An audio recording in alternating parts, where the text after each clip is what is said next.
Why it sucks to be Grogu. You think being Grogu is cute? It is, but it also sucks. You don't remember your birth. Not really, but sometimes in the quiet moments, in the spaces between dreams, something comes back. Something warm, familiar.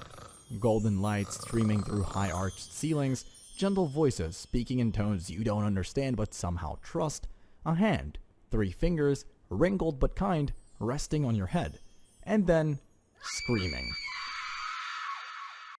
You were born on Coruscant, in the heart of the Republic, inside the Jedi Temple itself, raised not by a mother, not by a father, but by teachers and texts, routines and rules. Before you even understood what childhood meant, you were being trained to suppress it. You weren't a kid. You were a student, a future, a vessel for something ancient and powerful. That's what they told you. That's what they needed you to be. But the Force doesn't care what you're ready for. Because one night, the temple wasn't quiet anymore. The polished halls were filled with blaster fire. Your caretakers, once calm and centered, were suddenly running, yelling, falling. You saw Jedi, real Jedi, cut down by the very troopers who used to smile at you in the corridors. You heard screams echo down marble hallways that used to be silent. And then it found you. The pain in the air, the panic, the fear. It hit you all at once like the Force itself had shattered in your tiny chest. You didn't know what was happening. You didn't understand what Order 66 meant. You just knew one thing. You had to hide. And you did. For the hours, days maybe, inside the walls, under the floors, in the cold, dark cracks of a temple that no longer felt sacred. And then someone found you. Not to kill, to protect. You still don't know who smuggled you out of there. You just know that you left the Jedi Temple in a container. Small, cramped, alone. And from that point on, the galaxy was never safe again. Coruscant disappears behind you, replaced by hiding spots and shadows. You're passed from person to person. Jedi sympathizers, smugglers, deserters, none of them stick around long. Some die, some run. But eventually, you stop asking questions. You stop reaching out. You stop speaking. Because in a galaxy that just declared war on people like you, silence is survival. You drift through spaceports, slave quarters, labs that smell like metal and regret. Sometimes you're treated like a treasure, sometimes like a science project. Either way, you're a thing, not a child, not a person. And then one day, the hiding ends.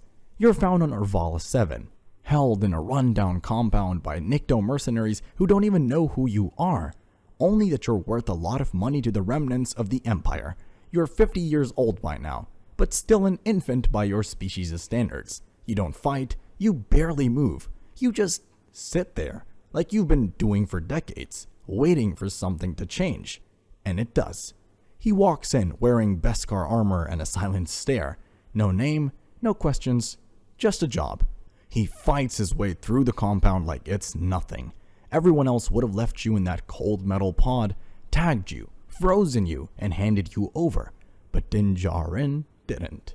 He sees you, like, actually sees you. He doesn't understand the Force. He doesn't know who you are or what you've been through. But when the time comes to hand you over to the Empire, he says no. He chooses you.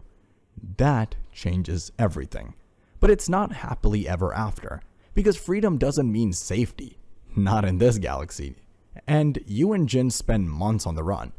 From bounty hunters, from stormtroopers, from clients who want to poke you, cut you, clone you. You learn to move fast, stay hidden, duck blaster fire, and never ever trust a smooth landing. But for the first time in your long, quiet life, you're not alone. Din feeds you, protects you, speaks for you when you can't. And even though he has no idea what the Force is, or what you're capable of, he doesn't look at you like you're a weapon. He looks at you like a child. You play with the controls on his ship. You curl up in his seat. You save him from mudhorns. You eat frogs. Too many frogs. You're still a kid, remember? A weird, green, 1,000-credit priced kid, but still. And when you reach out with the Force when you lift things you shouldn't be able to, stop monsters in their tracks, or heal wounds with your tiny glowing fingers, Din doesn't run. He doesn't get scared. He just says, thank you. You finally have a clan. Clan Mudhorn. You meet Ahsoka Tano on Corvus, a Jedi who left the Order. She sees what you are immediately, but when Din asks her to train you, she refuses, says you're too attached, says you've already seen too much pain, says that fear, for you, isn't a danger, it's a scar that won't heal. And she's right, because when you reach out through the Force on Tython, when you sit on that ancient stone and let the energy flow through you like wind through an open window, someone hears it. Luke Skywalker, the Jedi, the legend, the last hope of the galaxy, and when he comes for you, he arrives in silence and green-bladed fire. You don't cry, you don't panic, you just look up at Din with wide, glassy eyes, and the only thing you feel is goodbye. He lets you go, because real love is sacrifice. Training with Luke is different. His world is quiet, peaceful, full of soft moss and old ruins and tiny droids that zap you if you lose focus. He doesn't yell, he doesn't scold, he speaks gently, encourages you, helps you remember what the Force feels like, not just what it does. For the first time since Coruscant, the Force isn't a wound, it's a gift. But even then, something doesn't fit. You miss Din, you miss the sound of the ship, the smell of oil and dust, the armor clanking as he walks, the quiet bedtime rides, the silly little ball from his gear shift. That's what you remember, not lightsaber forms or meditation drills. So Luke gives you a choice.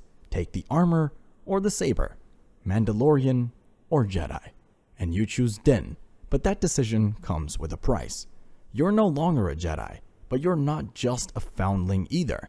You're something in between, a creature shaped by war, trained in peace, held in silence, and loved by someone who doesn't need you to be anything other than you.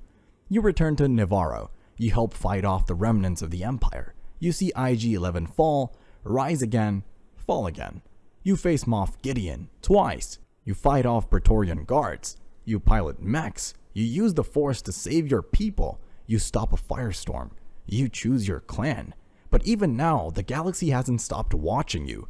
Because no matter where you go, no matter how many times Din picks you up, tucks you in, or teaches you how to say, this is the way, someone, somewhere, still wants to use you, to clone you, control you, break you. You're not just Grogu. You're a myth wrapped in armor, a legacy tied to a saber you never wielded, a symbol painted on the side of a ship no longer flying. And no matter how small you are, no matter how sleepy or hungry or giggly, you carry a legacy that others would kill for.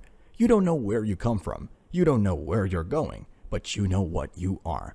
You're the bridge between stories, the question no one can answer, the possibility that maybe Jedi and Mandalorian don't have to mean opposite ends. You're not a mascot, not a science experiment, not a sidekick. You're a child who never got to be one. And that's why it sucks to be Grogu.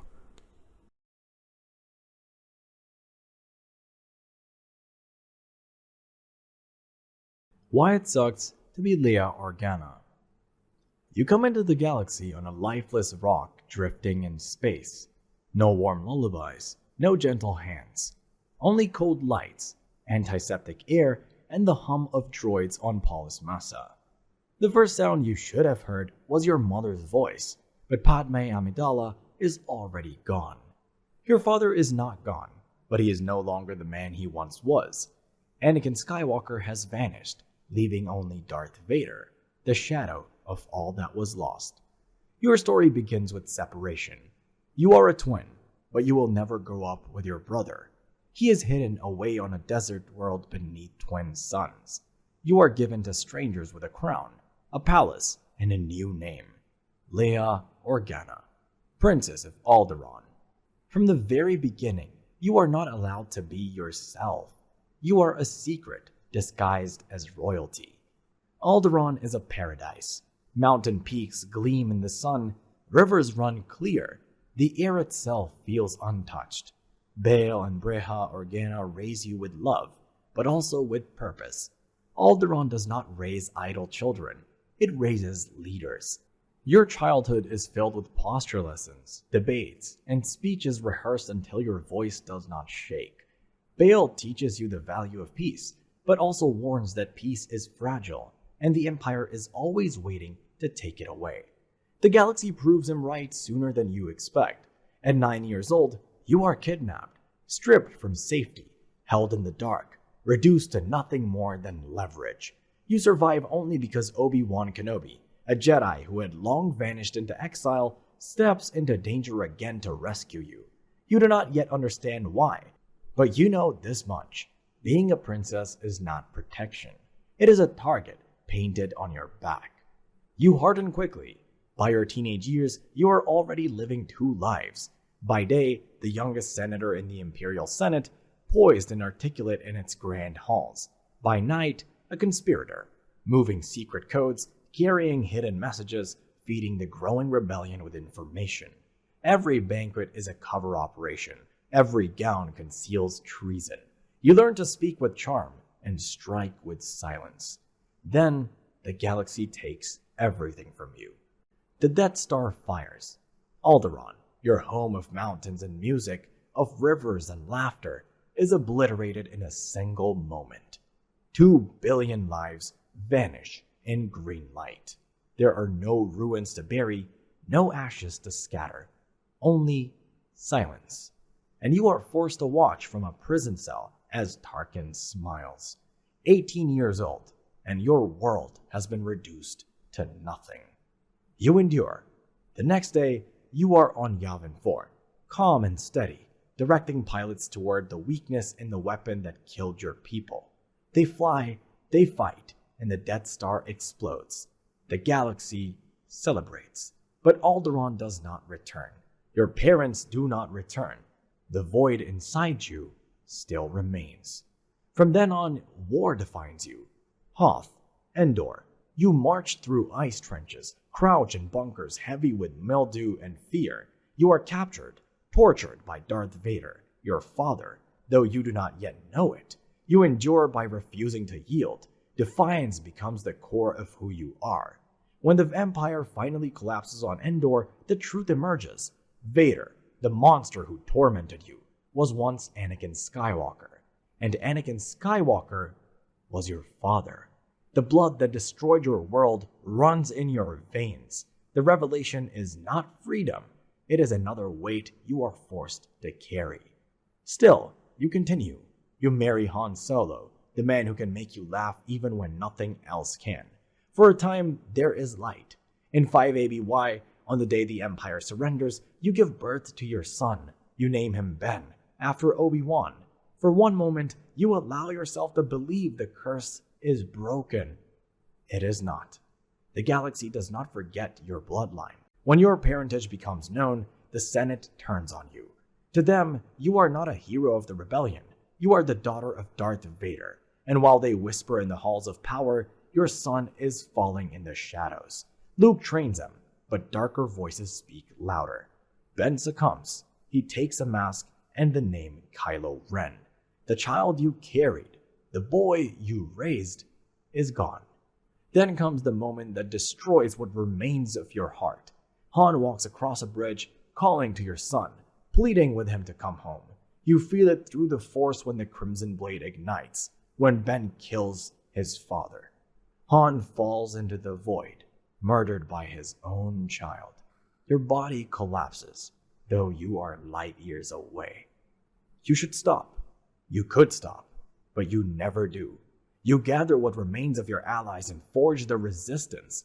You lead frightened recruits against an enemy that looks too much like the Empire you already defeated.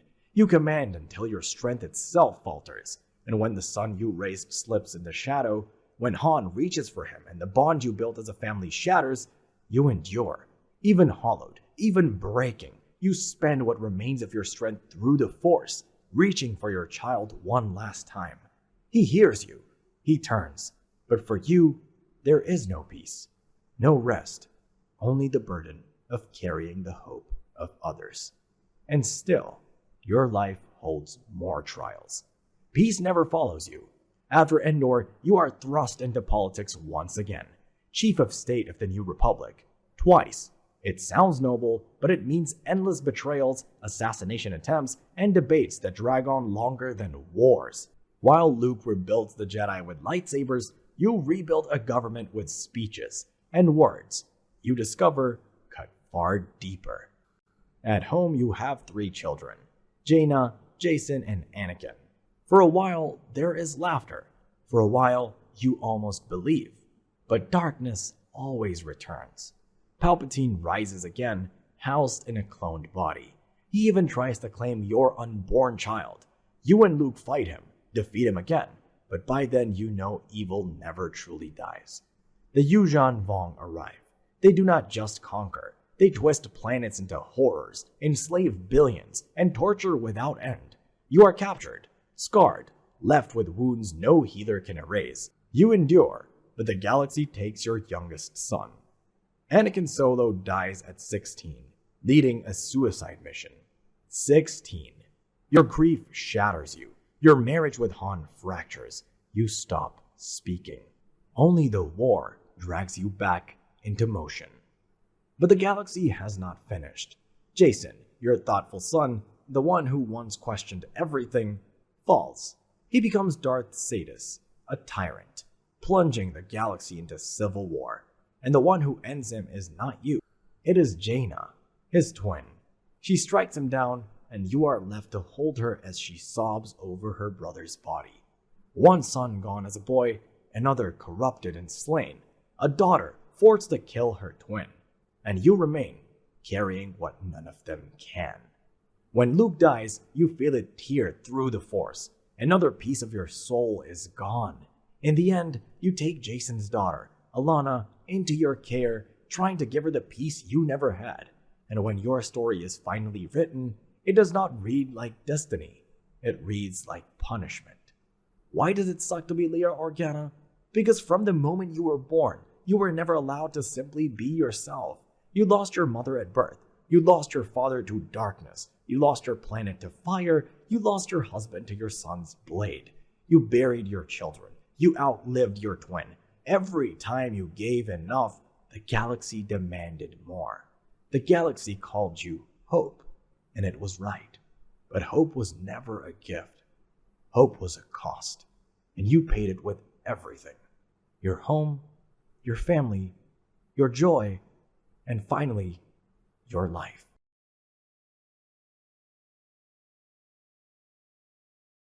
Why it sucks to be Darth Vader. You come into the galaxy not to freedom, not to safety, but to chains buried in sand. The first breath you take fills your lungs with heat and dust, dry air that scratches your throat before you can even cry. The first sound you hear is not a lullaby or a parent's gentle voice, but the grind of machinery in a junkyard where nothing grows except rust. You are born on Tatooine, a world where the suns never set and mercy never comes. The ground burns under your bare feet. The wind cuts your skin with sand, and the horizon is endless, but never open. Everywhere you look, someone owns someone else, and you are one of them. Your mother holds you close, her smile soft and strong, but behind it is a shadow you do not yet understand. She cannot promise you safety, because she does not own her own life. You belong to a master who counts credits while you count days. A Toydarian who reminds you that every time you stumble that your body carries a transmitter chip ready to explode if you ever try to run. Childhood here is not play. Childhood is labor. Childhood is survival. In the back of Watto's junk shop, among rusting droids and broken engines, you dream. You dream when you should be sweeping floors. You dream while grease stains your hands. You dream as you piece together a pod racer with hands too small for the work. You dream as you wire together a protocol droid to help your mother. Everyone tells you slaves do not get to dream, but you refuse to stop. You look at the stars and swear they're calling you. The suns rise and set, scorching your days and freezing your nights, until the strangers arrive. A Jedi carrying a weapon that hums with light. A queen disguised as a handmaiden. eyes watching everything with quiet strength. They do not belong here. They are not meant for dust and chains. And yet, for a moment, they are your path. You offer them help without knowing it will cost you everything. The Jedi looks into your eyes and sees something no one else has. He tells you that the Force is strong in you. You do not know what that means. You only know that he is offering escape. But escape never comes without a price. You race in the Bunta Eve Classic, every twist of your pod racer shaking you to the bone, every breath burning in your throat. The engines roar, the crowd screams, and somehow you survive long enough to win. The victory tastes like freedom until you realize only one chain has been broken. You have been freed. Your mother has not. She holds you one last time at the door of your home, tells you not to look back, and watches you leave with strangers. Her voice trembles when she tells you to be brave. You promise to return. You never do. The city planet of Coruscant swallows you whole.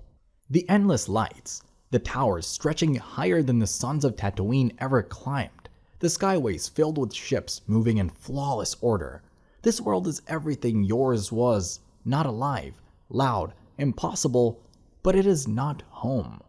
You are taken into the Jedi Temple, where statues of masters older than history loom above you, and for the first time you realize the galaxy is too big for one boy to ever matter.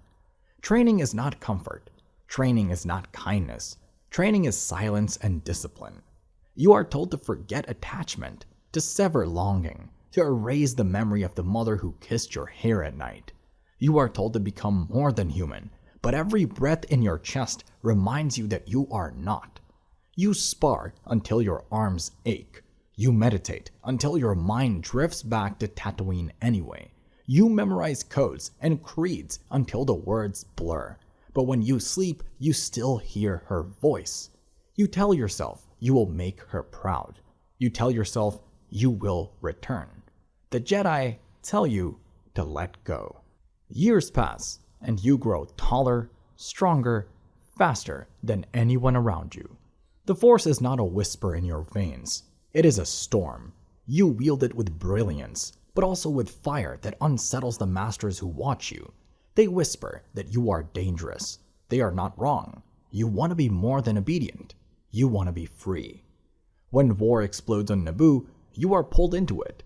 A queen turned senator, blasts lighting the air, beasts charging in the arena, and Count Dooku's blade cutting through everything you thought you were ready for. You raise your saber against him and lose your arm. You walk away with a scar of metal and a vow that you will never be that weak again. Amid the fire of Geonosis, you find love where you are forbidden to look. Padme, who once wore the robes of a queen disguised as a handmaiden, now stands beside you in battle and whispers vows in secret. You marry her on Naboo, far from the eyes of the Jedi. The lake reflects the sky, the droids stand silent witness, and for a moment you believe the galaxy is yours. But every moment of peace is borrowed. Every embrace is shadowed by fear of discovery. Every kiss is a reminder that if the Order knew, you would lose everything. You promise her you will not. The Clone Wars turn you into a hero and a monster all at once. You lead the 501st across burning fields and ruined cities. Clones call you the hero with no fear, but every victory costs blood. You save lives and take them with the same hand. You train a Padawan, Ahsoka, and for a time you think you have found balance. She laughs when you are too serious, challenges you when you grow reckless, and believes in you the way your master once did. Then she walks away. She leaves the Order, not because she does not believe in you, but because she no longer believes in them. You watch her go, and you feel the ground crack beneath your feet. Whispers fill the temple. The council does not trust you. They place you on the council, but refuse you the rank of master, as if dangling respect just out of reach. They question your loyalty, even as they send you to die in their wars. You are torn between the Order that raised you and the Chancellor who promises to teach you what they never would. When Padme's life trembles in your visions, you know only one thing. The Jedi cannot save her. but he tells you he can. The night you march into the temple with the 501st is the night Anakin Skywalker dies. The halls echo with the screams of children who look at you with the same fear you once felt hiding beneath Tatooine's storms. You cut them down because hesitation kills. You cut them down because the voice of your master has been replaced with the voice of your new lord. You cut them down because you believe there is no other way to save her. On Mustafar, fire swallows the horizon. Lava spits against black stone as you carve through separatist leaders who beg for their lives. The heat licks at your armor. Sweat blinds your eyes, but nothing matters except the thought of her safe in your arms again. Then Obi-Wan stands in the doorway. His eyes are heavy with betrayal, his voice torn between rage and grief. The duel is fire against fire, brother against brother, and it ends with your body broken on the bank of the lava river. Limbs severed, lungs screaming, skin burning. He leaves you there, screaming hatred into the smoke. On the burning banks of Mustafar, Anakin Skywalker dies. Not his body lives on, broken, burned, rebuilt in steel and circuits. But the boy from Tatooine, the Jedi Knight, the husband, the friend, that part of him is buried beneath the mask. From that night forward, the galaxy does not see Anakin Skywalker. It sees only Darth Vader. The Emperor remakes you in steel, limbs replaced with machines, lungs caged in metal, voice forever muffled behind the rasp of a respirator. You rise not as a man, but as a weapon. The galaxy trembles at your name. Worlds fall silent at the sound of your breath. Yet every step in this armor is agony. Every word you speak echoes hollow inside a prison that you will never open. The Jedi are gone. Padme is gone. Your mother is gone. And Anakin Skywalker is gone. What remains is Darth Vader, feared by all and free in nothing. You walk through the halls of your starships, soldiers stiffening at your presence, officers lowering their eyes. You slaughter without hesitation, choke the life from men with a gesture, crush resistance beneath your blade. They think you are power incarnate. They do not see that you are pain wrapped in metal. You are the boy who dreamed of stars, trapped forever in armor that does not let you breathe without reminding you of fire. And that's why it sucks to be Anakin Skywalker.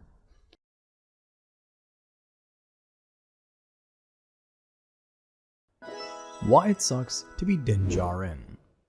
You come into the galaxy, not to gentle hands or warm voices, but to chaos. The first sound you hear is not your mother's laugh or your father's whisper, but the shriek of machines tearing through your village. Their footsteps shake the ground. Their weapons cut the night into fire, and the world you should have called home burns before you can even see it clearly. The smell of smoke clings to everything, thick and choking, as though the air itself has caught fire. Your parents clutch you to their chest, stumbling through rubble as neighbors scream and walls collapse. They search for a safe place, but there is none. The only choice left is down. They lower you into a hatch, rough wood pressing against your skin, and close the lid. Their faces are the last light you will ever see of them. The darkness swallows you whole. It is damp and heavy, the ground vibrating with every blast outside, dust falling onto your hair, the echo of screams muffled but unrelenting. You hear the whine of engines overhead, but the rumble of heavy feet drawing closer, the sharp crack of blasters striking stone. The air grows hotter, filled with the bitter tang of ash and metal. You press yourself into the dirt, hands over your ears, heart racing so fast you can barely breathe. The hatch bursts open. For a heartbeat, hope flares. But it isn't them. It is a machine, towering and merciless, eyes burning red, weapon raised. You don't understand what death is, but you feel it bearing down on you. You cover your head, your tiny body trembling, waiting for the end. And then the skies answer. A roar of fire, a streak of light, and a figure slams down between you and the machine. Armor gleams through smoke. A jetpack howls. Sparks fly as metal strikes metal, and the droid collapses in a heap. Strong hands lift you from the ground, not gently, but firmly, decisively. You stare up at the faceless helmet, blank and eternal, and a voice, muffled by steel, utters 4 words you don't understand yet, but will hear for the rest of your life. This is the way. Your life begins not with family, but with creed. The tunnels become your new world. Cold stone walls, lit by firelight, echo with the relentless rhythm of hammers and striking metal. Childhood is not laughter, but drills, bruises, and silence. From the moment you can stand, they place a helmet on your head and tell you it must never come off. You sleep with it, pressing into your skull. You eat in secret, where no one can see your face. You learn to cry without making a sound, because no one is listening. Affection is not part of the creed. Discipline is. Every day begins the same way. The clatter of boots against stone, the scrape of blades being drawn, the sting of sparring machines that leave your skin raw beneath the armor. When your arms ache too much to lift the practice sword, they make you keep going. When you stumble, they tell you to rise. When you fall, they remind you that hesitation kills. The creed does not care if you are tired. It only cares if you are ready. Other children laugh and play. You spar with them until your visions blur. Other children hear bedtime stories. You fall asleep to the hammer of the forge echoing through the walls, sparks lighting up the dark like fleeting stars. In the morning, your bruises are stiff. Your stomach is empty, but no one asks if you are hungry. Hunger becomes a companion. Pain, a constant shadow. Silence, the only thing that stays with you. The only thing you are given freely is the weight of armor. Sometimes you climb to the surface, sneaking through shafts until you can glimpse the sky. You tilt your helmet upward, longing for warmth, but the visor blocks it. You imagine what sunlight feels like on a bare skin, what wind feels like on your face, but you never dare to take the helmet off.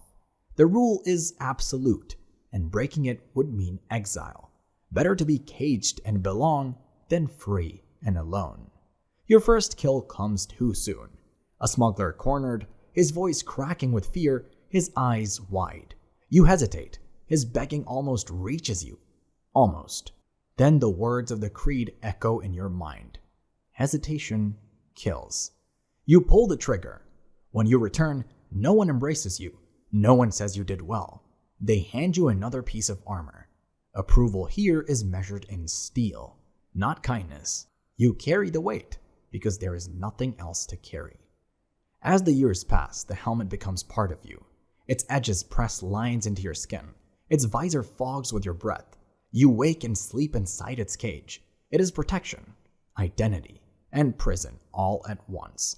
You look at yourself without it only in the briefest, loneliest moments, and even then you feel shame, as if the walls themselves are watching. You wonder if your face even belongs to you anymore. Another world, another job. You are older now, sharper, harder. The contract is simple. Find the target, deliver it alive, collect the reward. You fight your way across barren stone and storm scoured desert until you reach a small dome. Inside, a pod opens, and you look down at the target you've been sent to claim. A child, small, green, eyes impossibly wide. He looks up at you not with fear, but with trust. You tell yourself it doesn't matter. You finish the mission. You bring him back. You collect the reward. The forge sings as new plates are welded to your armor, heavier, stronger. You should feel invincible. Instead, you feel hollow. You turn back. You storm the compound, blasters blazing, smoke rising around you, and you fight your way through soldiers and walls until you find him again. You take him back, and from that moment forward, your life is no longer your own. The child is chaos wrapped in innocence. He eats things alive, steals food from strangers, and fiddles with controls that could kill you both. Sometimes he lifts monsters into the air with powers you cannot explain. Other times he nearly chokes your friends without even knowing what he's doing. Every moment with him is danger. Every moment without him is worse. Life aboard your ship is no easier. Tools vanish from your belt, weapons disappear from their racks. The navigation console blinks with warnings because small hands have ripped wires loose. You find half-eaten creatures hidden in corners, scraps of food smeared across controls, the smell of frogs lingering where it doesn't belong. You scold him, but he only blinks at you, unshamed, before curling up to sleep as if nothing ever happened. Nights are spent repairing what he breaks, watching stars slide past while exhaustion presses down on you. Yet in the quiet, when he curls against your side and sleeps without fear, you feel something you were never taught. Tenderness. It frightens you more than any blaster. You cradle him with one arm while firing with the other, carrying him through ambush after ambush. Hunters chase you across worlds, their greed endless, their blasters always trained on the child. You were once the threat, now you are the shield. And though the weight of him drags you down as surely as your armor, you cannot let him go. His eyes cut through steel, reminding you of the boy you once were, hiding in a hatch with everything burning above you. The creed never taught you how to raise a child. It never showed you how to comfort, how to guide, how to love. But now every step of your journey demands those things, and you stumble through it, armored on the outside and breaking on the inside. When your people discover you once removed your helmet, there is no mercy, no explanation, no forgiveness. You are branded apostate, cast out. They tell you redemption lies only in the waters of a poisoned world your kind abandoned long ago. So you go to Mandalore. The surface is silent.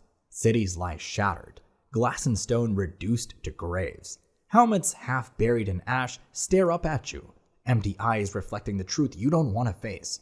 You walk through ruins that still whisper of fire, past towers broken in half, past echoes of voices that will never return. Every step feels like walking across the bones of your own people. The silence is so complete, it presses on your chest like another weight of armor. Still, you descend into the dark. The air grows colder, the silence heavier. You reach into the pool that is set to cleanse you. Its surface is black, rippling faintly, and you step into the water with armor pressing against your shoulders. The ground gives way. You sink fast. The cold grips you. The current drags you. Your body grows heavy, the air leaving your lungs. Panic tears through you, but there is no one to hear. Your armor, once your pride, is now a cage pulling you deeper, every plate dragging like an anchor. Your lungs scream, your chest burns, and terror floods you sharper than any blade. For a heartbeat, you still believe you will vanish here, forgotten, swallowed by the creed itself.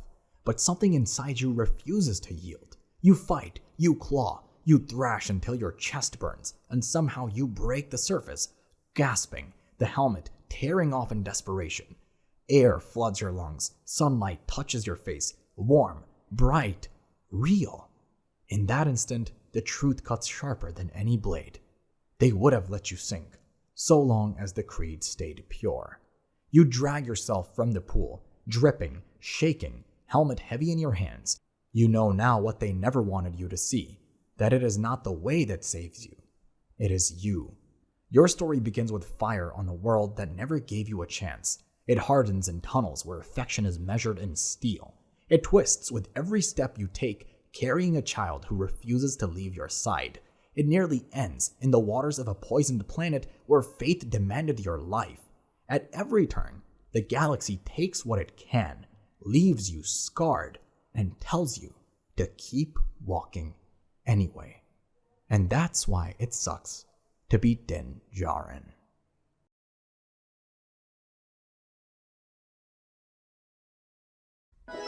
Why it sucks to be General Greivous. You come into the galaxy, breathing the dust of Kali.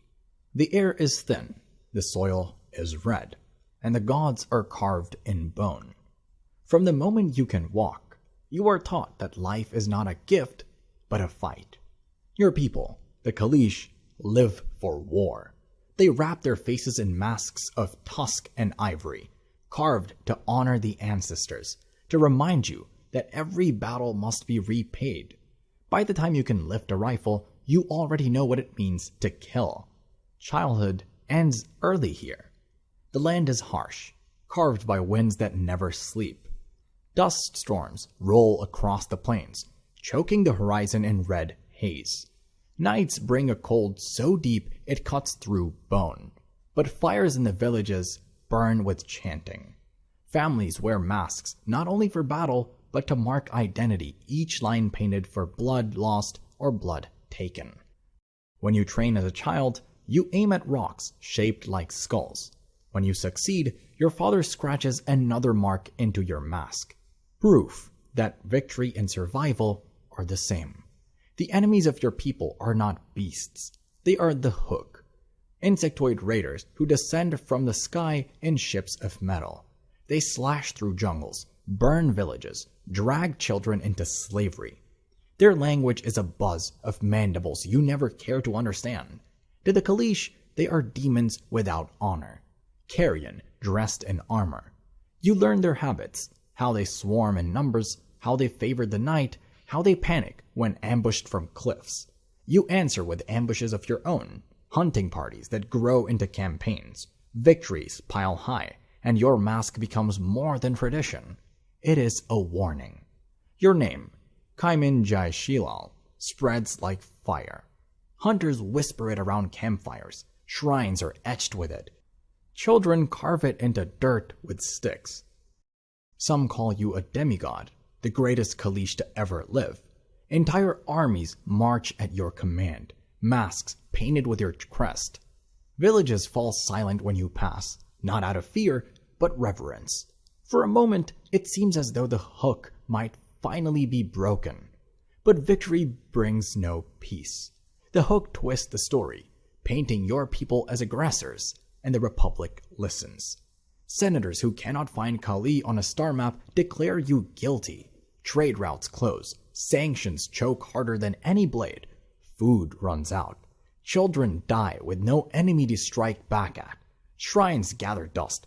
Fires burn out early. Mothers wrap their masks to muffle the sound of crying. The Jedi Guardians of Peace in name only look away. They sit in their temple, high above a city of light, while your people wither in shadows. They let Kali starve. They let graves outnumber homes.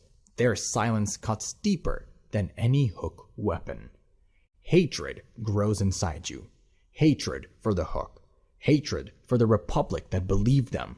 Hatred for the Jedi who spoke of justice yet gave you nothing.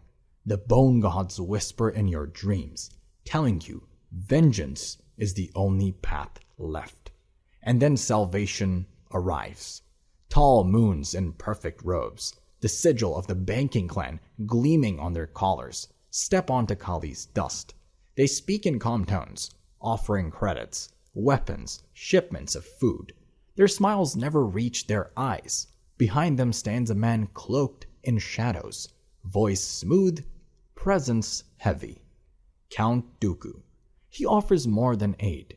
He offers destiny. Armies that do not tire. Fleets that never hunger. Power enough to bring the galaxy to its knees. You take his offer. You leave Kali behind. The shuttle climbs into orbit. Engines burning trails across the sky. And for the first time you see your world as a fragile circle in a sea of stars. From here, the shrines look like scratches, the villages like ash. For a moment, you believe you've secured its future. Then, fire erupts across the hull. Metal screams. The cabin tears apart. Your bones shatter. Organs rupture. Blood floods your lungs. The last thing you see is your mask spinning away. When you wake, it is not on Kali. It is on Geonosis. White light blinds you. Tubes hiss, pumping fluid through your veins. Every breath rattles like a broken glass. You lift a hand, and a claw stares back. Your voice scrapes through a vocabulator. No longer Kaleesh, no longer human. Your eyes remain yellow and burning, but they are set into a skull of polished steel. Your heart beats inside a cage of geranium. Your lungs rasp without mercy. Wires hum at the base of your skull, feeding calculations into your thoughts before you form them. The surgeons call it enhancement. To you, it feels like burial. The body is fast, stronger than flesh, but every moment feels wrong. like wearing armor you can never take off. The cuff never leaves, a scar from the crash that mocks you in every battle. Serve us wine when you move. Each sound reminds you you are more machine than warrior. Dooku greets you in the shadows. He calls you by a new name, etched into armor and spoken like a title. General Greivous. He places a lightsaber in your claw and begins your training. He teaches you the 7 forms of Jedi combat, ancient stances, parries, counters. Your processor memorizes them all, suggesting variations before he finishes. You spar until instinct is replaced with precision. When 2 arms are not enough, your frame splits into 4. 4 sabers ignite, spinning in a storm of plasma. For the first time since the crash, you feel power again. Your first Jedi falls quickly. His blade is still warm when you hang it on your belt. More follow. Some beg, some curse, some die in silence. Their hilts clink on your cloak. Proof you are not just a warlord, you are a hunter. The galaxy learns your new name. Entire fleets retreat when your flagship, the Malevolence, appears. Armies tremble at the sound of your cuff. For a time, you are exactly what Dooku promised. A nightmare made real. But nightmares fade. The war drags you to Coruscant, jewel of the Republic, city of endless towers and endless lights. From orbit it looks invincible, but your fleets pierce its defenses. Sirens wail, towers burn, and in the chaos you strike at the heart, the Supreme Chancellor himself. You seize him in his chambers and cage him on your flagship. For a moment, the galaxy gasps. It seems as though the Republic itself might collapse under your claws. But 2 Jedi reach your bridge. Obi-Wan Kenobi, patient and unbreakable, and Anakin Skywalker, reckless and dangerous. They carve through your ship, cutting down everything in their path. Kenobi's calm defense turns aside your storm. Skywalker's fury shatters Dooku. The Chancellor escapes. You flee through fire and wreckage, coughing smoke into ruined lungs. You are left with orders from a voice you have never seen. Sidious demands you fight on. Sidious demands you sacrifice fleet after fleet. Sidious demands you bleed for a war you now know you cannot win. For the first time, you understand. You were never meant to conquer. You were meant to stall. You are not a partner. You are a pawn. The end comes on Utapau, a sinkhole world where cities cling to stone cliffs above cavern mouths that echo like graves.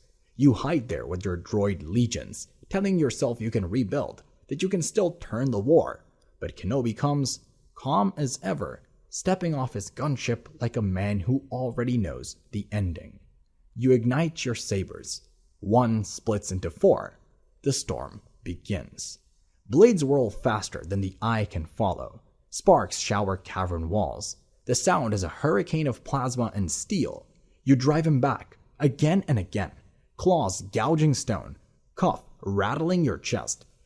Each strike shakes the platform. For a moment it feels as though you might finally break him. But Kenobi does not break. His defense holds. His patience endures. Every storm burns out. Yours does too. A stumble, a cuff at the wrong moment. He seizes a blaster, your own weapon, and fires into the cage that holds your heart. The shot tears through you. Fire blooms in your chest. Flames burst from your eyes and mouth. The geranium that kept you alive becomes your coffin. You collapse into the dust, sabers scattering, the sound of your cuff silenced at last. The galaxy does not stop. The Republic becomes an empire. The Separatist Council dies in hiding. Sidious takes his throne. Kali still starves. The Jedi you hated are destroyed by another's hand. Your story ends not as a conqueror, not as a savior, not as a god, but as a pawn. Used, broken, discarded. And that's why it sucks to be General Grievous.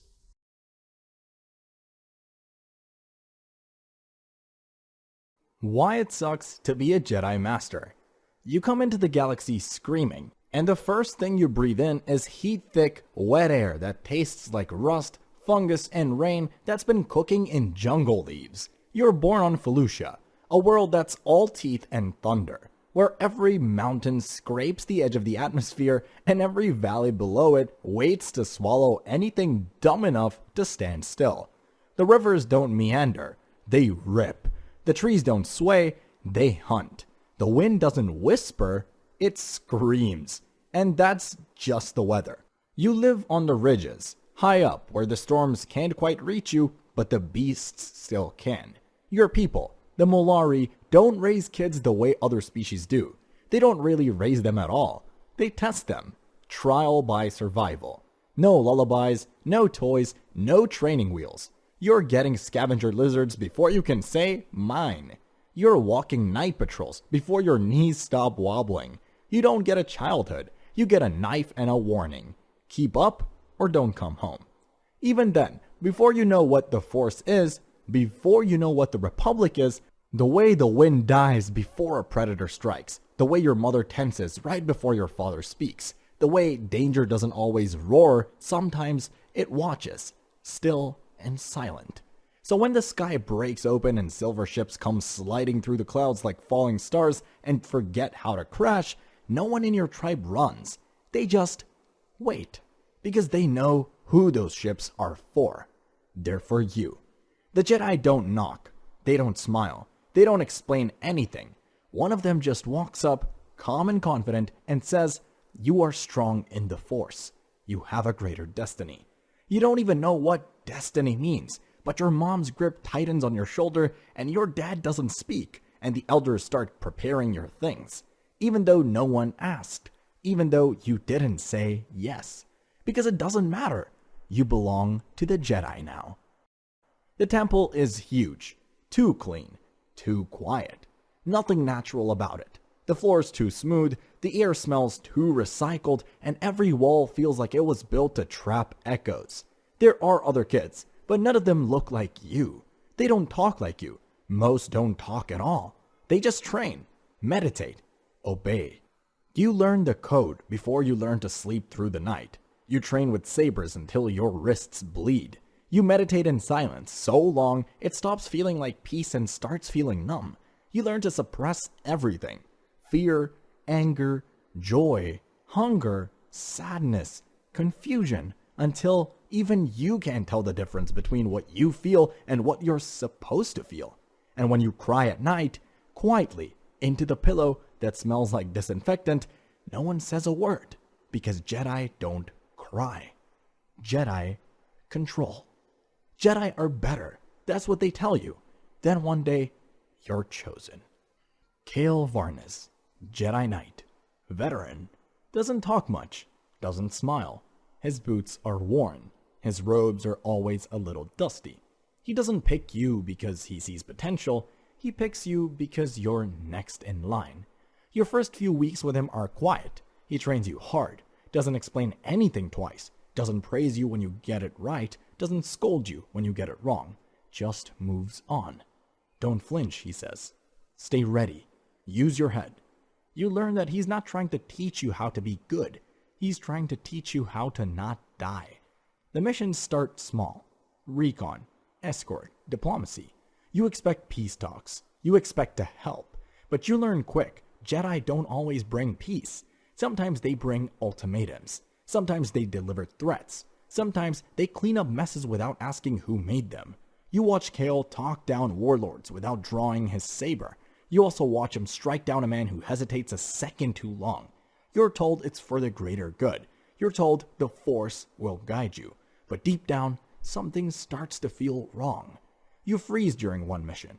A kid pulls a weapon on you, scared out of his mind. You don't move. Kale does. Later, when you're still shaking, he just says, "Compassion's fine." Hesitation gets you killed. And you nod, because you don't have a better answer. Then the war breaks out. Not a new war, just the one that's been simmering, finally boiling over. Suddenly, you're not a Padawan anymore. You're a general. No warning, no training, no choice.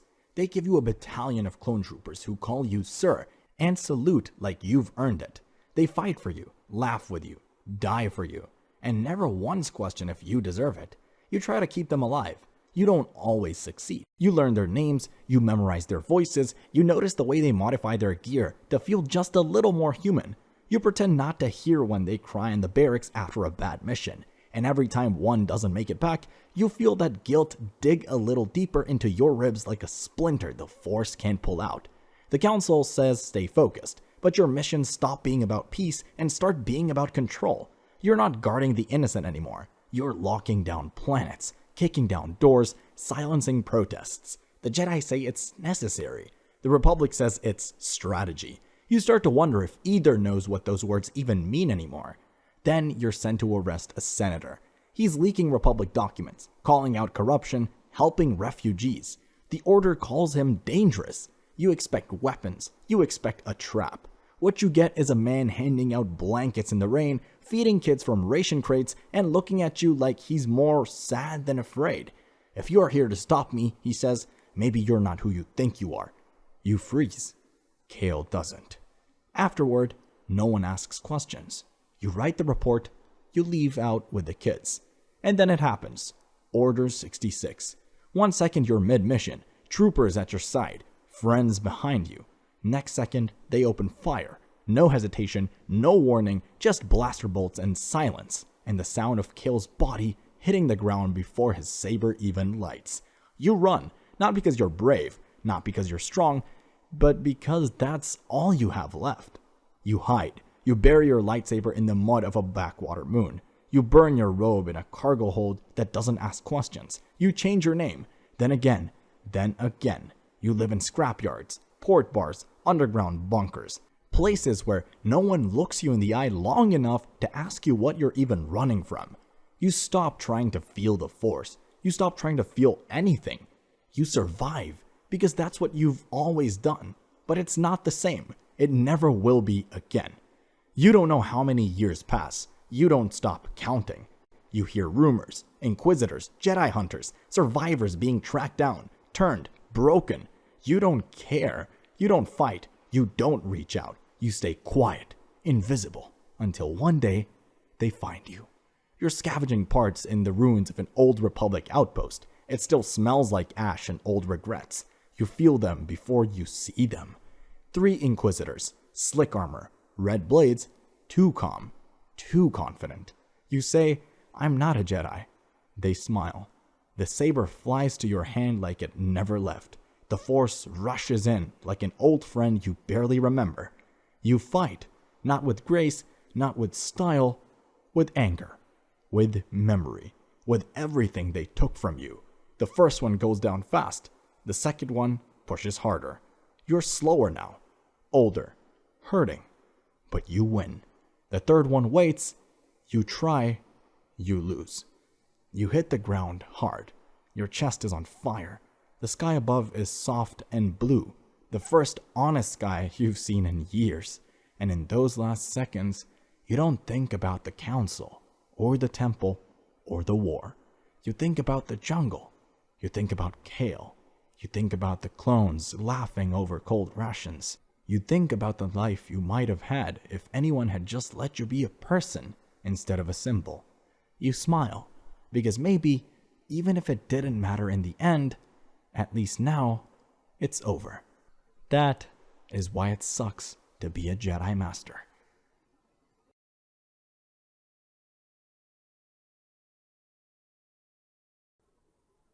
Why it sucks to be a Sith Lord. You open your eyes for the very first time, and congratulations, you're not just a baby in the galaxy, you're a problem waiting to happen. Not because of who you are, but because of what you are. Born on the cracked surface of a forgotten rim world where the wind howls louder than your mother ever will, the Force is already with you, but not in the way that makes Jedi hopefuls sing lullabies. No, this isn't serenity. This is shadow. You can feel it, and worse, so can everyone else. The doctor who delivers you has reptilian scales and too many eyes. He takes one look, shivers, and mumbles something ancient before leaving the room without a word. Your mother clutches you tighter, but you can already feel her pulse spike. She's scared of you. She should be. Because by the time you're 4 years old, the animals in your village have stopped coming near the house. By 7, you're making objects float when no one's looking. By 10, you've made your cousin cry simply by thinking about it. The Force bends to your will, but you don't understand why it burns when you use it. And when your father speaks your name, he doesn't say it with pride. He says it like a curse. And then he stops saying it at all. You're 12 when the man arrives. No armor, no robe, just a cloak darker than night, and a face carved from something meaner than stone. He says his name is Darth Volan. You ask if he's a Jedi. He laughs like you told a joke. He tells your parents they're raising a child of the power of passion, and that if they want to survive what you'll become, they should let him take you. They don't argue at all. They don't even hug you goodbye. They just nod, take the credits, and shut the door. You never see them again. The next time you touch soil, it's red, burned, angry. The world is called Korriban, the ancient birthplace of the Sith. You thought you'd be trained in a palace. Instead, you're shoved into a cave with 3 other initiates and one task: survive the night. There are no beds, no torches, just bones, and the slow slither of something waiting in the dark. One boy doesn't make it through the first hour. A girl breaks her leg and screams so long her voice gives out before her life does. You survive by sheer instinct, clawing, screaming, reaching into that same fire you felt your whole life and letting it explode. When the acolytes drag you out, you're bloody, but alive. And that means something here. It means you're useful. Over the next decade, you're broken and rebuilt 100 times. You learn that pain is not an obstacle. It's a tool. Hunger sharpens your mind. Exhaustion teaches control. You fight with blades made of fire, and when you lose, they don't heal you. They punish you. You're taught to hate not just your enemies, but your rivals, your mentors, and yourself, because hate is power, and power is survival.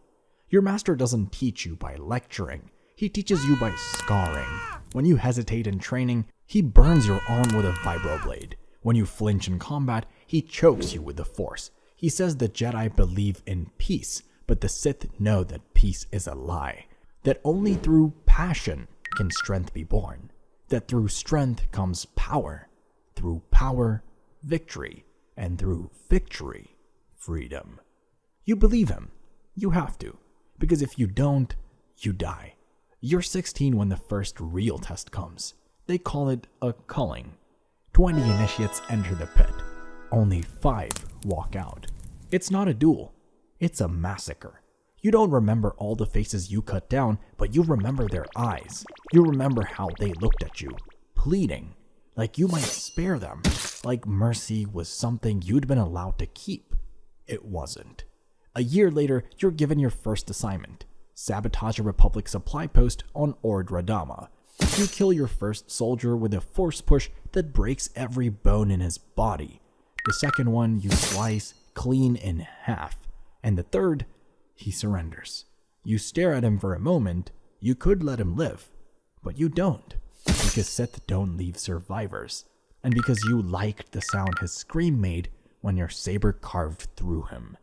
It felt correct. When you return, you're rewarded with a red kyber crystal corrupted by your rage, bled from purity into fury. You build your first lightsaber. It hums like a storm bottled in steel. It doesn't feel like a weapon. It feels like you. The war between the Sith and the Jedi rages across the stars. The Republic calls your people monsters, but you don't see monsters in the halls of Korriban. You see warriors, survivors, victims who learn to fight back. The Jedi preach order, but they serve a system that hoards wealth and silences emotion. The Sith offer freedom, and the galaxy calls that evil. Let them. You are invited to join the Brotherhood of Darkness. You're told the Sith must unite under one banner to crush the Jedi. No more Darths, no more infighting, only strength through unity. You don't believe them, but you nod anyway, because if you want power in the Brotherhood, you have to play the game first. Your apprenticeship under Lord Malix is brutal. He teaches you how to drain the life force from your enemies, how to corrupt minds with illusions, how to make someone beg to serve you, and when you're strong enough, he dares you to kill him. You do. He smiles as he dies, and for the first time you understand something deeper than pain. This is what it means to be Sith. But here's the catch. The closer you get to true power, the more it eats you alive. The dark side fuels your strength, but it scars your flesh. Your eyes turn yellow, your skin cracks like old stone, and the people around you, they start dying. Your lover ages 20 years in 2. Your apprentice begins to cough blood after each training session. The Force gives, but it also takes. And then the rumors start. Lord Khan, leader of the Brotherhood, has grown desperate. The Jedi's army of light, under Lord Hoth, pushes closer each day. In response, Khan plans something unspeakable. A thought bomb, an ancient Sith ritual that would wipe out every Force user within its blast radius, Jedi and Sith. You think it's suicide. You know it is, but no one listens. Because you're not just surrounded by warriors anymore, you're surrounded by fanatics. And worse, whispers say the idea came from Darth Bane, a Sith too powerful, too quiet, and too clever to be ignored. He wants the Brotherhood to die. He believes the Sith have grown soft, that only he can rebuild the Order, and he's going to do it by letting everyone else burn. You try to warn the others. They call you a coward. They send assassins to your tent at night. You survive barely, but now you understand. You're not in a war. You're in a slaughterhouse, and the Sith are sharpening the knives themselves. You do the unthinkable. You run. Not to escape to warn the Jedi. You find a lone knight in the valley of Ruusan. You drop your weapon. You tell him the truth. He should kill you, but he doesn't. Because for once, you sound human. Together, you rush to stop the ritual. You're too late. The thought bomb detonates. You don't die. You disintegrate. Your soul is ripped from your body and trapped alongside hundreds of others in an endless storm of agony. No form, no escape, just pain, confusion, and the echo of a mistake you can never fix. You're locked in the valley of the Jedi, screaming beside friend and foe alike as the Force itself becomes your prison. And above, Darth Bane smiles. He survives. He never joined the ritual, never stepped into the cave, because this was his plan all along. With the Brotherhood gone, he crowns himself the one true Sith and begins the rule of 2. One master, one apprentice. No mercy, no counsel, just a legacy built on betrayal. 1,000 years from now, that rule will give birth to Darth Sidious, to Darth Vader, to the Empire. But you're just another voice, howling in the dark. You chased power. You got it. And that's why it sucks to be a Sith Lord.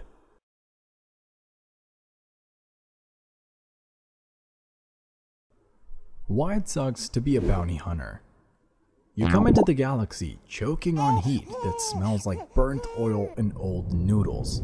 Your first breath stolen not by wonder, but by a vent above you that's been coughing recycled air for so many years it probably remembers faces. And instead of a sunrise, there's only the flicker of a neon sign outside your window, sputtering like it's deciding whether to die today or tomorrow. You're not born under twin suns or inside marble halls. You're born on Nar Shaddaa, the smuggler's moon, where the stars aren't hidden by clouds. They're erased by smog so thick it might as well be paint slapped across the dome of the sky. Your first home is a single room you can cross in 4 steps if you try, with a door that sticks like it's holding its breath, a window that doesn't close no matter how you shove at it, and a ceiling light that hums in the voice of a dying droid.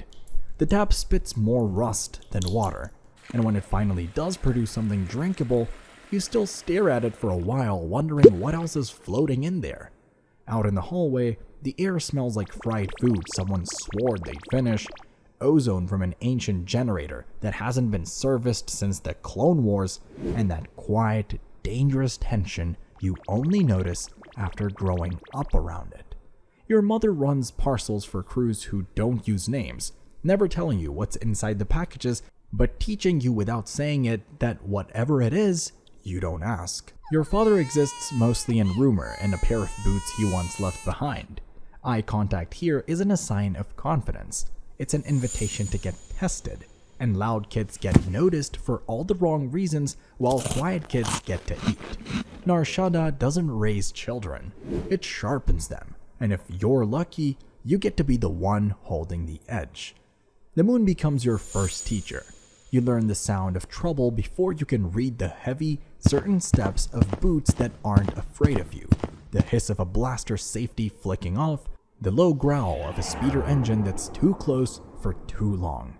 You learn how to cross sky bridges without rails and without looking down, how to disappear into a crowd without being touched, and how to feel the exact moment when a friendly conversation turns into a setup. Names float through the noise like ghosts. Boba Fett, Cad Bane, Aurra Sing. You never meet them, but you learn what their names do to a room. Fett makes people leave drinks half finished. Bane makes people shift their stance like they're about to run. Sing makes them glance at rooftops. You figure out the truth quick. The best hunters aren't feared because of what they can do. They're feared because they might already be here. Your first job isn't glamorous. You crawl through a vent in the back of a loading dock, pop a latch from the inside, and keep your mouth shut while a Trandoshan dock boss lets in people who matter more than you. Payment is a handful of credits and half a ration bar, which you eat slowly because you don't know when the next one's coming. That's when Vito finds you, a wiry Rhodian with eyes like cracked glass. He likes that you move quiet and listen more than you talk. First you carry his bag, then he shows you how to strip a cheap carbine without losing the spring, how to wipe a scope clean with your sleeve when you're out of cloth, and how to stand in a doorway without looking like you're afraid of it. 3 things you hunt, he tells you, one night over a bad cafe. Information, patience, a ship. You nod like you have all 3, even though the only one you're sure about is patience. One day he slides a bounty puck across the table. Blue hollow, numbers, location. Enough credits to make you think about leaving the moon. The job takes 30 seconds. Step in, stun, bind, and call it in. Easy. For the first time, you start to think maybe this life could be more than just surviving. Your first solo puck is a spice runner who owes the Hutts. You chase him across a rain-slick skybridge, down a stairwell that leans like it's tired of standing, into a block that smells like burned wiring and wet rust. You drag him back, breathing, which earns you credits that still reek of the palace they come from. That's when you learn 2 things. Paid doesn't mean clean, and clean doesn't mean safe. You buy yourself a jacket thick enough to maybe stop a glancing shot, boots that don't squeak, and a rifle whose scope works when it feels like it. You also learn to keep your answers short. Eventually, Nar Shaddaa spits you out, because it always does.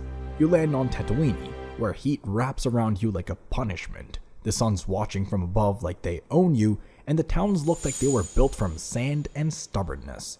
Water here isn't a drink, it's a currency. Jobs are simple to explain, but hard to survive. Drag a debtor out of a cantina where the band's been playing the same song for a decade, track a swoop gang across dunes that erase your footprints as you make them, collect on promises whispered in the dark and broken before dawn. You take credits up front, keep your back to a wall, and call yourself neutral, because it sounds better than hungry. After a few good runs, you get a ship, or rather, you inherit someone else's problem. A battered freighter with an engine that coughs like it's dying and a ramp that sticks when it rains. You name her the Black Fang, because luck comes easier when your ship sounds like it has teeth. Hyperspace turns the stars into white lines that hum in your bones, and for a moment, you believe you've left Nar Shaddaa behind.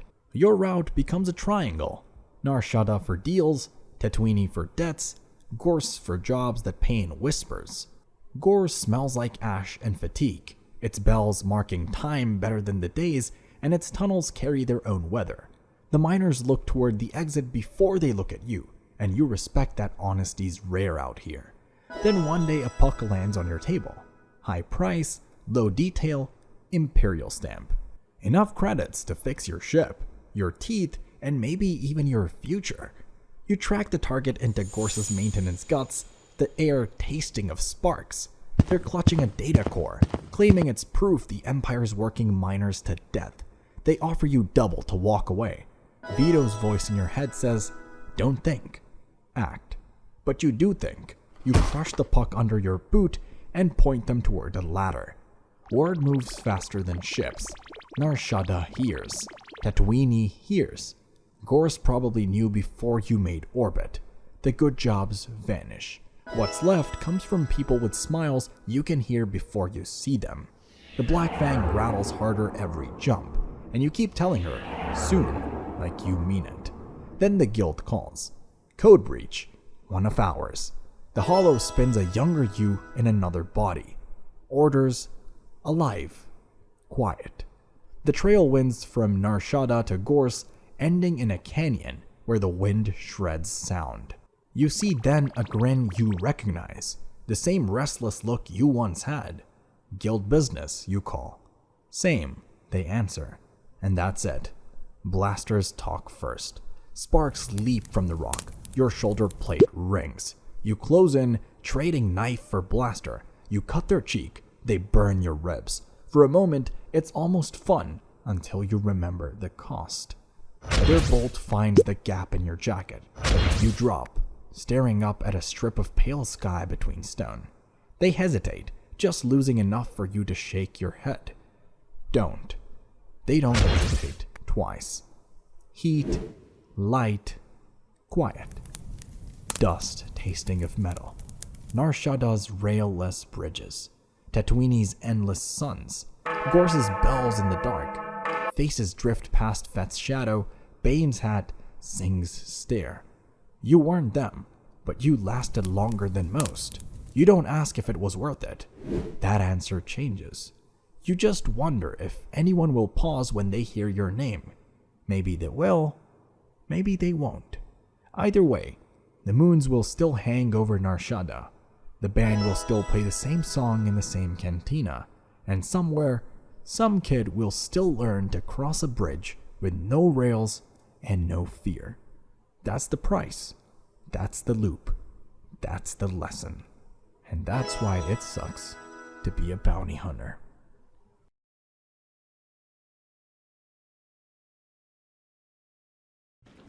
Why it sucks to be a Stormtrooper. You open your eyes for the very first time, and there's no soft light, no warm voice, and no mother waiting to scoop you up and whisper your name. In fact, there is no name.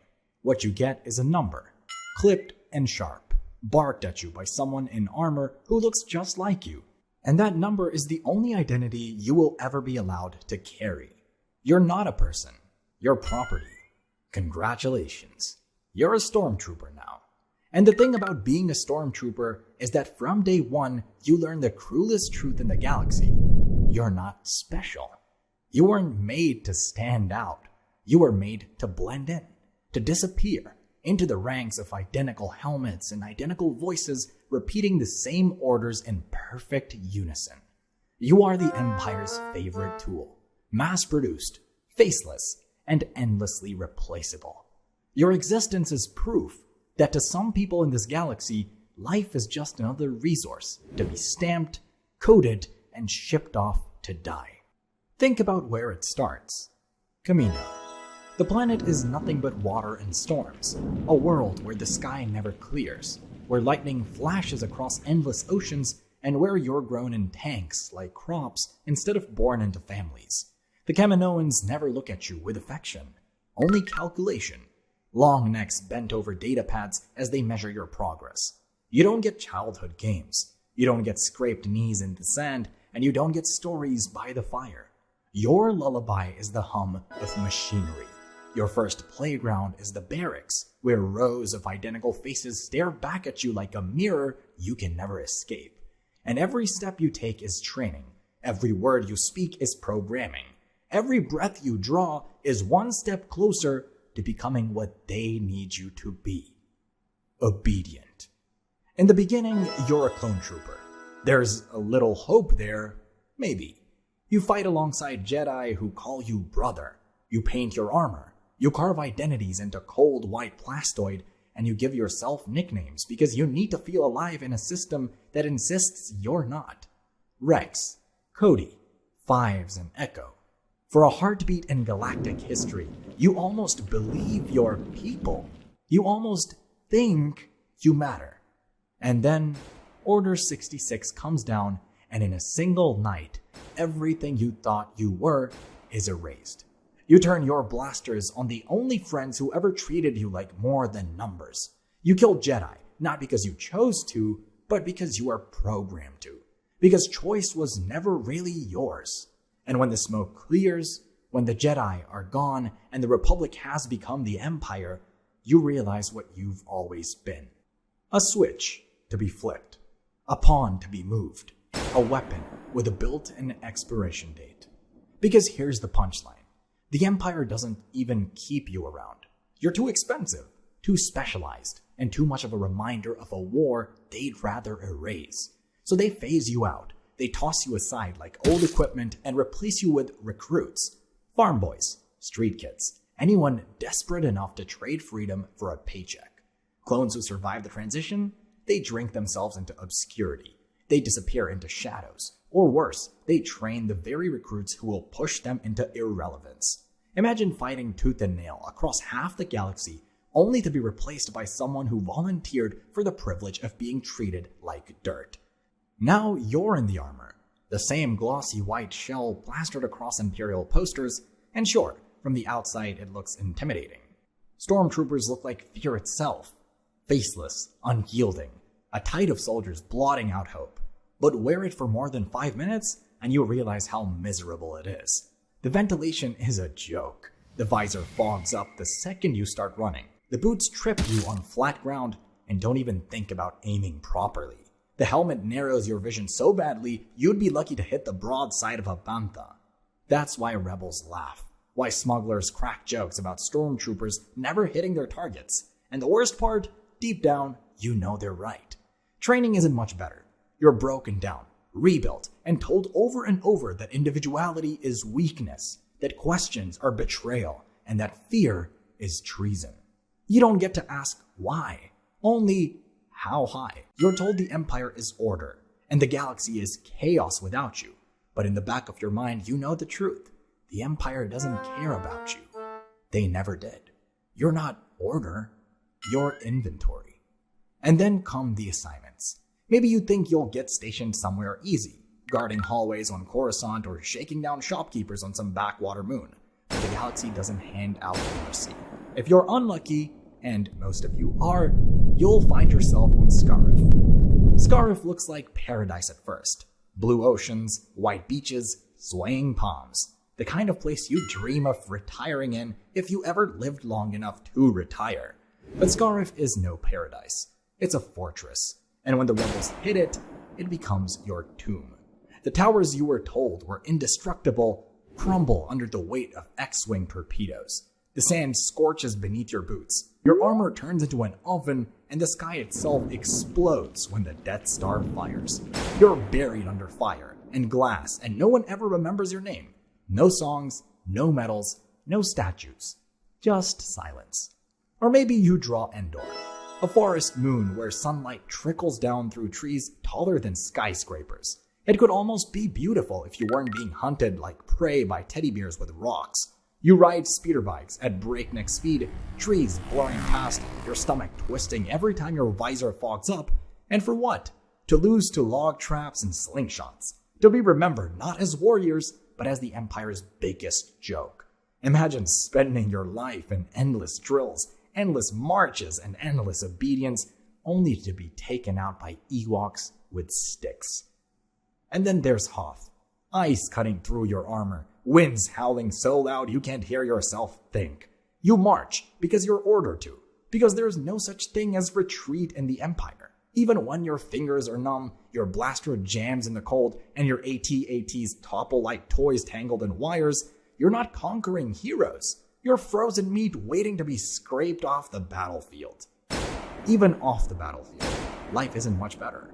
You sleep in bunks stacked like cargo holds, eat gray nutrient paste that tastes like glue, and spend your days polishing boots and following orders that never end. Privacy? Forget it. Freedom? Doesn't exist. You're not TK421, the man. You're TK421, the number. And if you step out of line, you're gone. Vanished. Another trooper takes your bunk, another helmet fills your spot, and nobody ever mentions your name again. And no matter what you do, you're still a joke to the galaxy. Rebels see you as clumsy cannon fodder. Civilians see you as faceless bullies shaking them down. The Empire sees you as nothing but statistics. And the First Order, they don't even give you the chance to sign up. They steal you as children, strip away your family, your memories, your entire identity. And if you ever dare to resist, if you ever dare to believe you're more than what they tell you, you're branded a traitor and hunted down. Just ask FN 2187, the one stormtrooper who decided he wasn't going to keep marching. You probably know him better as Finn. Quick favor before we move on. If you appreciate this content, consider giving this video a like and subscribing to the channel. Believe it or not, more than 93% of viewers haven't subscribed yet. It's free and only takes a second, but it means the world to us. So, did you subscribe already? Great. Thank you so much for your support. Now, back to the video. So add it all up.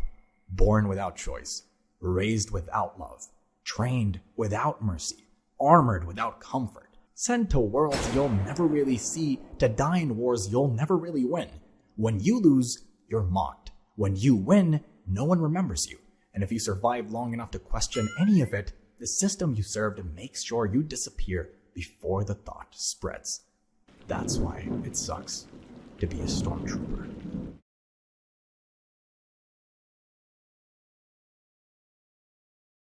Why it sucks to be Ahsoka Tano. You come into the galaxy on the endless grassy plains of Shili, where the wind bends the tall blades like waves on an ocean, and the skies shift red and orange under twin suns. Your mother's voice is the first thing you hear, warm and proud, whispering your name as she holds you close. The blue and white markings on your skin are rare, striking, beautiful. To her, they're a blessing, but to the galaxy beyond the fields, they're just decoration, hiding something much more dangerous. Because in you, the Force stirs, strong and wild, too powerful to stay hidden for long. At just 3 years old, your world ends. Jedi Master Plo Koon arrives on Shili, his mask and goggles reflecting the fiery sky. To you, he looks like a monster, pulled from a bedtime story meant to keep children close at night. But when he kneels and speaks, his voice is gentle, reassuring, almost kind. He tells your parents you are special, strong in the Force, too strong to live an ordinary life, too strong to remain here. They don't fight, they don't resist. They've seen this before. Children taken, never returned. Shili has always lost its young to the Jedi, and now it's your turn. There is no farewell ceremony, no chance to cling to your mother's arms, no time to run through the plains one last time. You're placed on a cold starship, the world of your birth shrinking in the viewport until it vanishes into nothing. You'll never see it again, and you're too young to understand it, but that's the first lesson of your life. The galaxy doesn't care what you love. The next chapter of your life is the Jedi Temple on Coruscant, a fortress of towers and marble halls that seems designed to intimidate even children. You're one among thousands, stripped of family, stripped of your name, stripped of the life you might have had.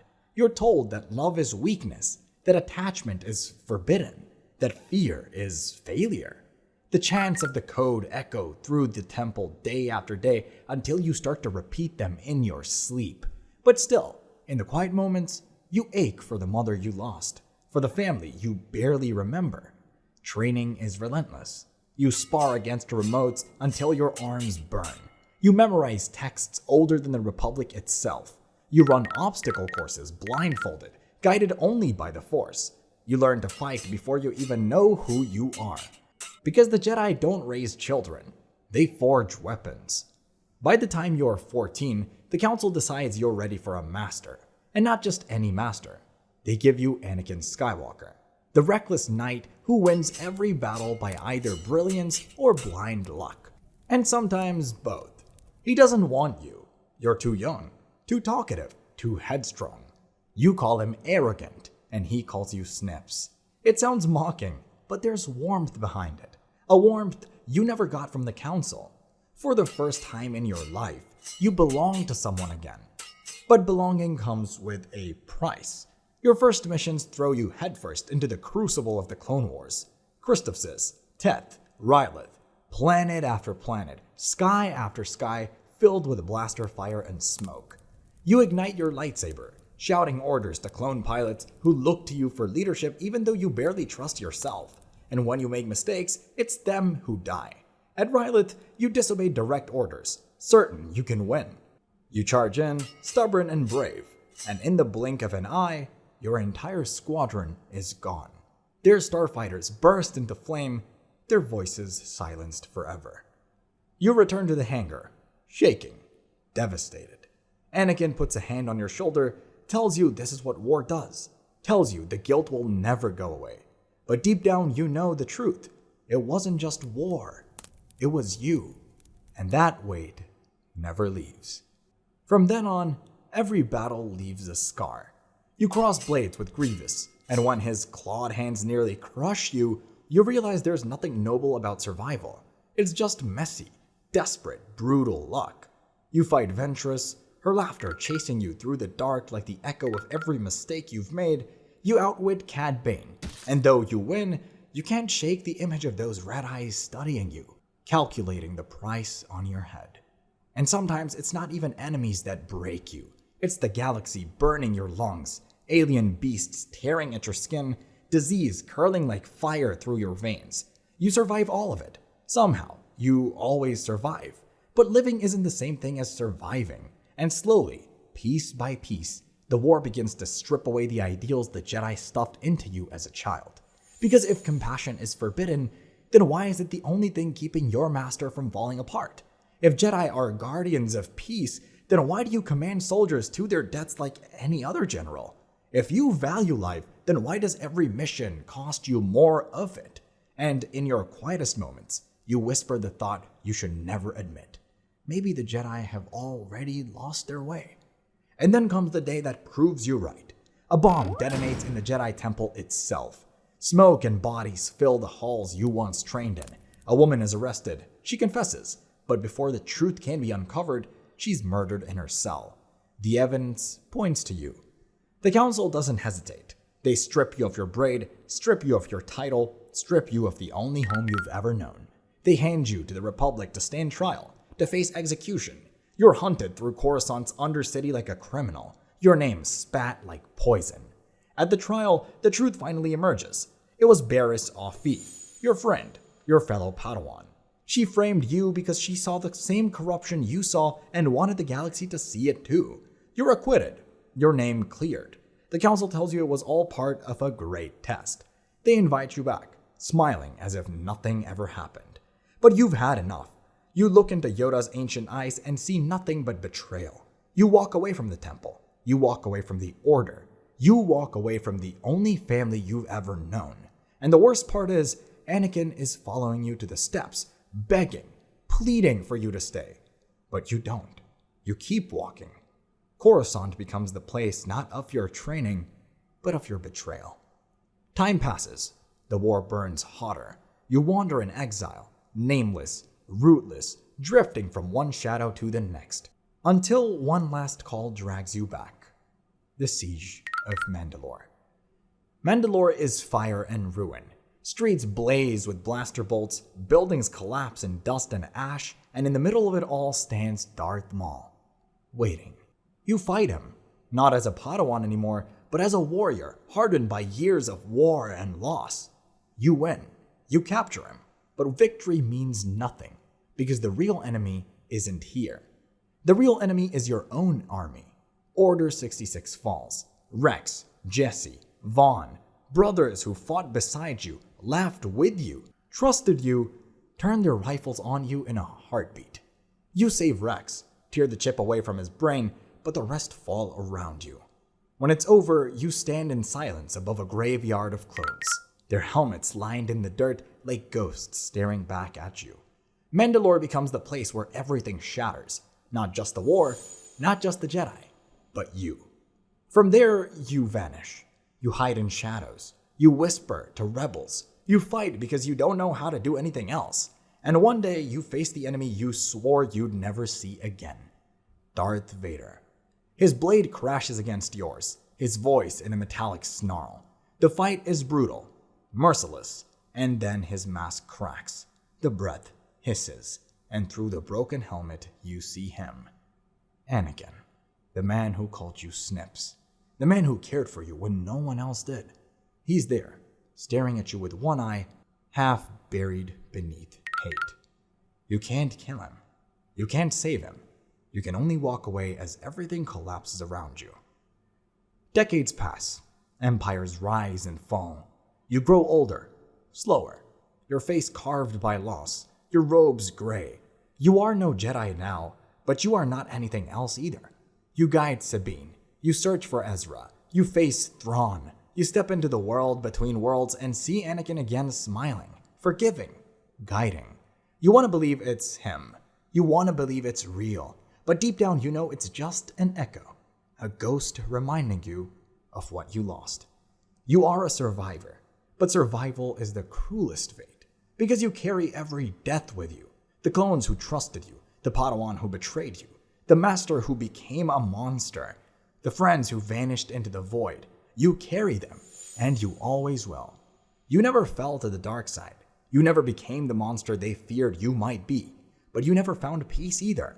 You are a warrior without a war, a teacher without faith, a friend without a family. You are Ahsoka Tano, and that's why it sucks to be you.